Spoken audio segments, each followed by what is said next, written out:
Right. Hello, and welcome to the Rock Metal Podcast. I'm your host, John Harris, and today on Rock Metal Podcast, we have Breaking in a Sequence. I have a debut EP called Acronym, which was released on January 23rd.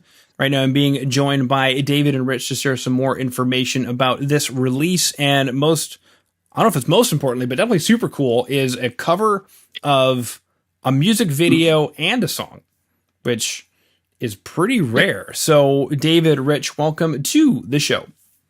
Thanks for having us. Hey, thanks for having us. Absolutely great to have you guys on. So I guess we'll jump right into Midlife Crisis by Faith No More. And not only did you guys do a stellar cover of the song, but you guys did like an actual cover of the music video as well. Yeah, so As much as we could have, we did. Yeah, I mean, we tried to cover the music video too. You know, because bands, when they do cover songs, they cover the music, but they don't normally cover the video too. So we thought that would be kind of like a cool, like, tribute to Faith No More all the way around. You know what I mean? Bring it full circle. Mm-hmm. There's a part in the middle of the video where I think it's Mike Patton, and he's all of his limbs are tied up with ropes to horses, and they're backing out, slowly pulling him apart. And we didn't have horses, obviously, so everybody brought their dogs. And we tied it up, and we put harnesses on our dogs, and we tried to get them to try to pull him away, but they wouldn't go for it. So we didn't have to cover that part. We couldn't do it. Uh-huh. Yeah, I was too heavy. For his little Boston Terrier. Yeah. The little Cocker Spaniel couldn't do the lifting. That's unfortunate. Just no money in the budget for horses, eh? No, Cocker Spaniels and Terriers. Well, I think I see a part in the video here as I'm scrolling through that definitely has some dogs in it anyway. So that's a cool little tidbit. What was the inspiration, I guess, to do this track, and what was the undertaking like to do a cover of the music video? Well, ever since I joined this band, Joe and Chris have always wanted to do a Faith No More cover with me. And I always told them, no, there's no way I'm going to do Faith No More, you know, because I'll get annihilated out there, you know, trying to sing Patton. And I said no for, I want to say, almost 2 years. And we were on tour in the middle of nowhere, just driving. And the live version of Midlife Crisis came on the radio, right? And I was listening to it. And the live version's a little bit faster, and the vocals are a little bit more aggressive. Mm-hmm. And at that point, when I heard it, I was like, you know what? We could totally do this. So when we got back, we learned the song, and then we recorded it. And that was, in October of 2019, I want to say. Yeah. So we've been sitting on all this stuff for a really long time. And we meant to record it as an Easter egg for our album or EP that we were going to release in 2020. And management heard it at the end of 2020, and they're like, you know what, you guys should release this as a single, you know, because the state of the world right now is in chaos. No one wants to really hear new music, you know, but this is familiar enough, and you guys put enough of a spin on it that people would actually pay attention to it. And I think that really paid off for us, releasing that as a single. And so the second they said that, I said, hey, why don't we try to remake the video too, you know, and make it a tribute to Faith No More. So then we got with our buddy and director, Matt Zane, and he was able to actually study the video and figure out the exposure and the lighting and all that and recreate the video for us. I mean, we didn't recreate it in terms of like mimicking the motions, you know, because we don't have the same mannerisms as they do, but we tried to capture the essence of the video. Mm-hmm. Fantastic. So he basically came in like with a storyboard and everything, and you guys had to follow. Yeah. He came in with like shot by shot, like analysis, and we just kind of followed that. Mm-hmm. Now, something you mentioned was that you were nervous about doing it, but it's paid off for you guys. So how has the reaction gone? Has it surprised you? I think as soon as we heard the finished product, everyone thought it was really, really good. I think we actually did it better than we thought because, the band, they have a keyboard player. So Joe and Mike had to find tones on their guitar pedals or their guitar effects to kind of mimic keyboards. And they did a really good job about that. So I think when we heard our finished product, I think we felt pretty confident about it. Mm-hmm. Yeah. And just the feedback coming from the public. I mean, yeah, there's some people who absolutely trash it, but I mean, we're getting really good feedback, let's say, from people. I expected to be, roasted a lot more. Yeah. Have you guys had any comment from Faith No More themselves? From anybody from Faith No More? I think we did an interview with, I can't remember who it was now. Oh man. It's like on the tip of my tongue, but he spoke with Billy Gould from Faith No More, and he said that Billy loved it. Cool. So I was like, wow, I couldn't believe that. Mm-hmm. I need to figure out who that was. That was Darren over at the Hype magazine reached out to Billy and told us that on one of our interviews. Mm-hmm. So that was cool just to hear that one of them heard it at least. Yeah. Yeah. You guys mentioned that instead of doing keyboards, you guys did guitar tones. Was there anything else on the record? Like were drums at all embellished differently from the original, or any kind of vocals maybe to fit more in your range? Drums, I added some more drum fills, but I pretty much kept it to the original version, just adding a few drum fills. Yeah, and vocal-wise, I didn't change the key of it or anything, but the second verse, I kind of did it more in my style. Mm-hmm. So if you actually listen to the second verse, there's a little bit of harmony in there, and it's a little bit more singing as opposed to being, that voicing that Mike Patton uses throughout the song. Yeah. But a lot of people don't know this, but all the harmonies that you hear on our recordings, it's done live. So Joe sings the harmonies live. So we recreate all of that live. Okay. Very cool. Now something else you mentioned was that you guys have been sitting on this stuff for a while. Is that just 2020 got in the way? Yes. 2020 did get in the way. COVID has been in the way. Yeah, for sure. I mean, we tracked everything and we weren't sure whether or not we were going to release a full length or an EP. We were kind of like toying with the idea of either one of those. And then we did a industry showcase at the Whiskey in March. And literally it was the last show at the Whiskey A Go-Go before they shut down the world. Yeah. So after that kind of like threw our plans into the trash. So then it's been probably almost a year then since you guys last played a show. Yeah. Wow. And that's flown by. Yeah. Flown by. I guess what's that like? What did you guys do in the meantime then? Have you just been writing material? Writing songs, yeah. Continuing to write.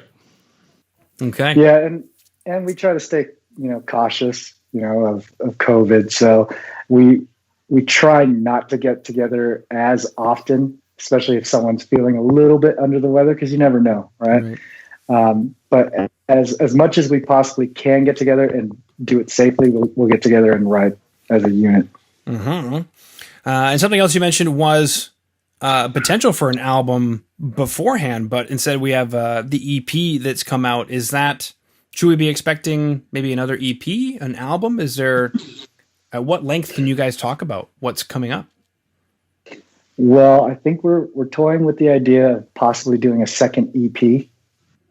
I mean, it's already recorded. We have it all ready to go. We probably just need artwork for it and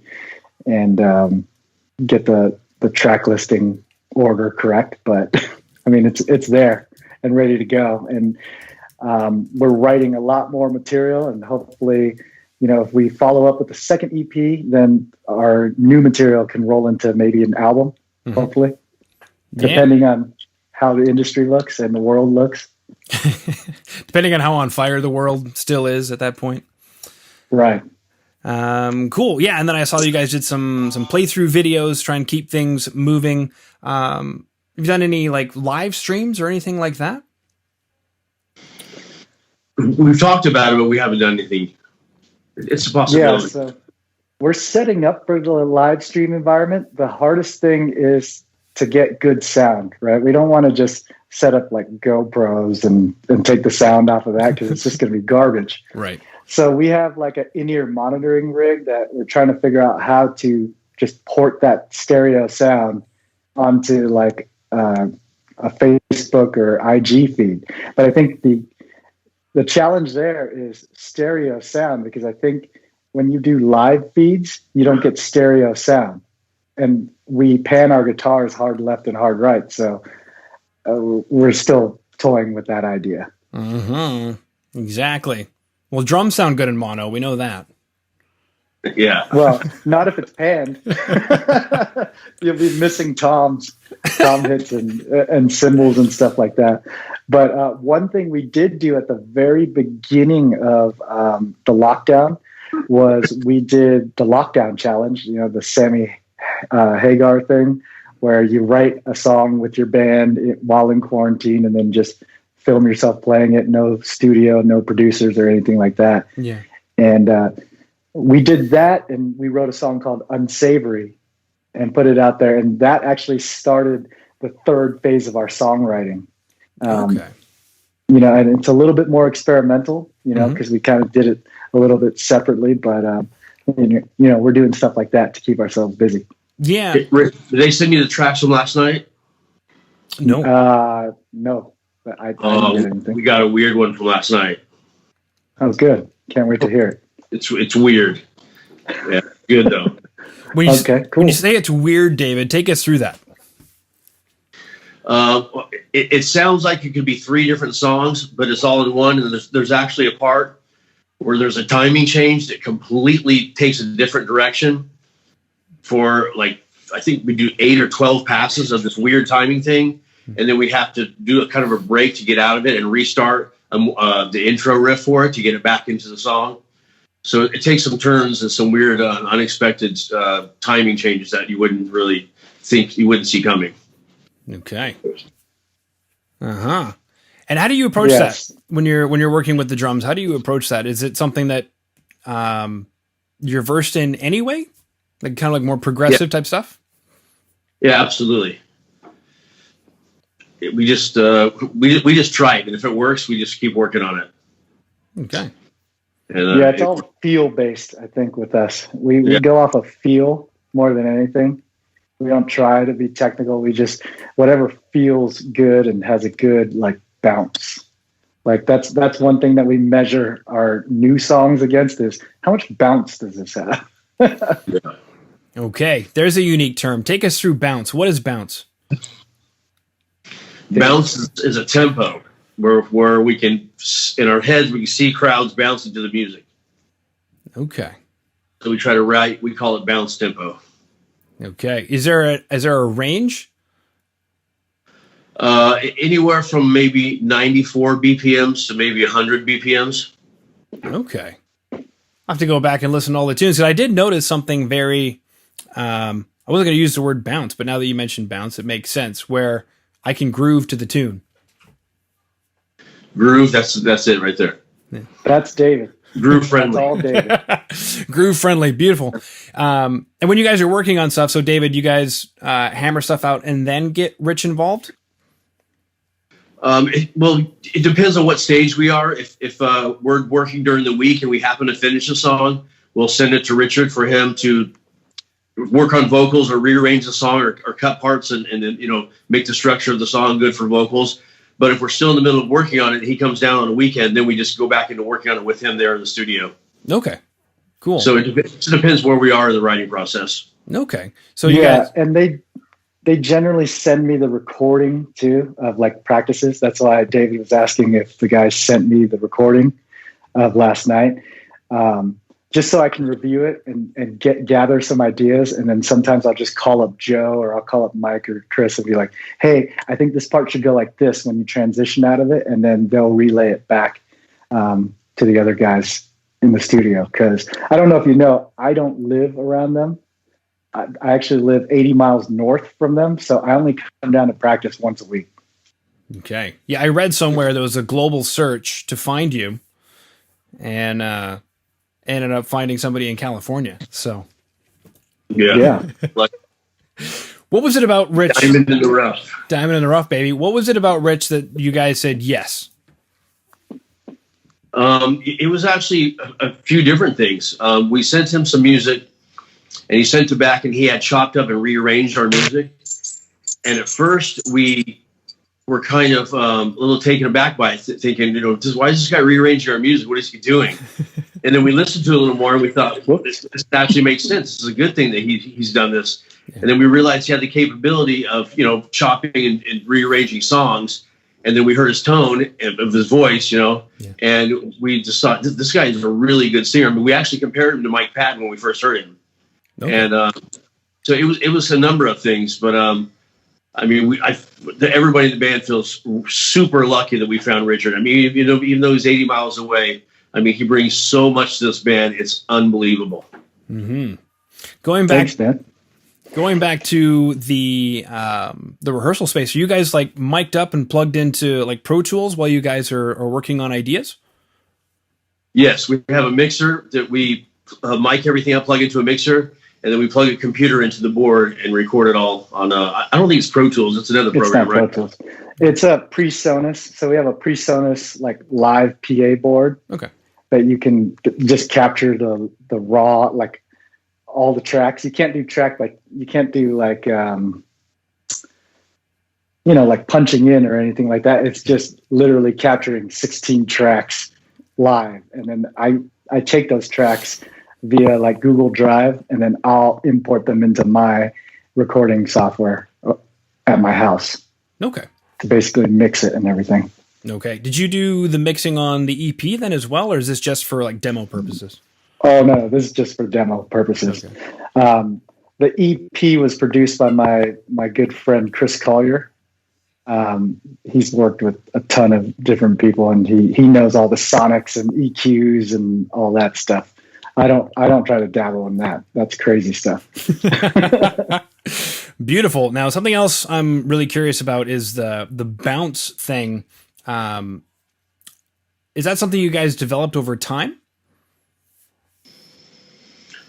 Well, it's always been in our minds. I really learned about it, and basically making it up with KORN, trying to write bounce songs in KORN for 15 years. Yeah. So it just kind of comes natural for me to want to go into that bounce territory when we go to start writing new songs. And everybody wants bounce music too. So it just happens. Yeah. Well, for the rest of us, we had to learn it.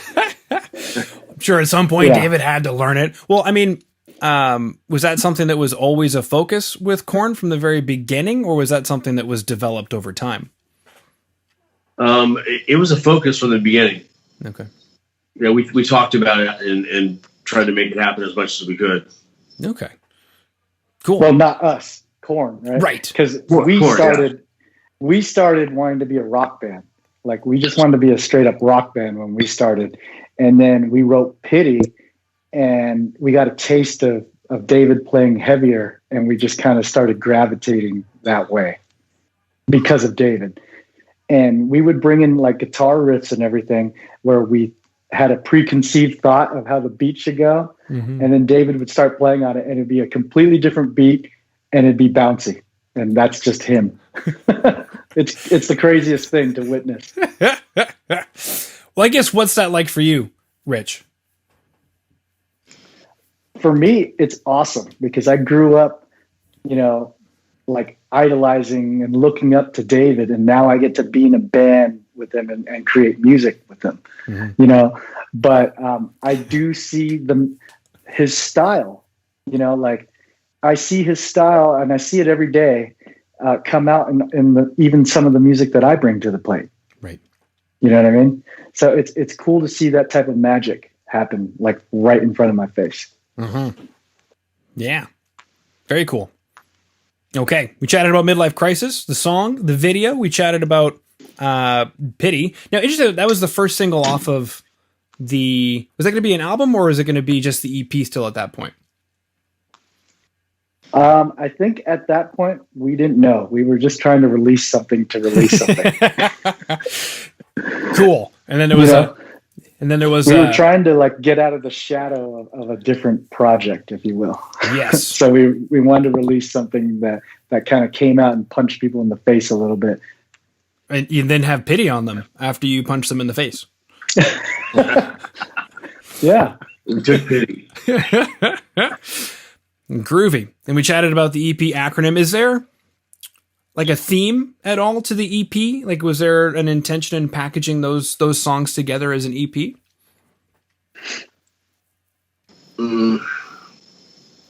I don't know how to answer that. Let me think about this. Man, you got to hit us with that question. I know. I'm sorry. I figured you guys were warmed up by now, you know? Yeah, right? That's a hard question.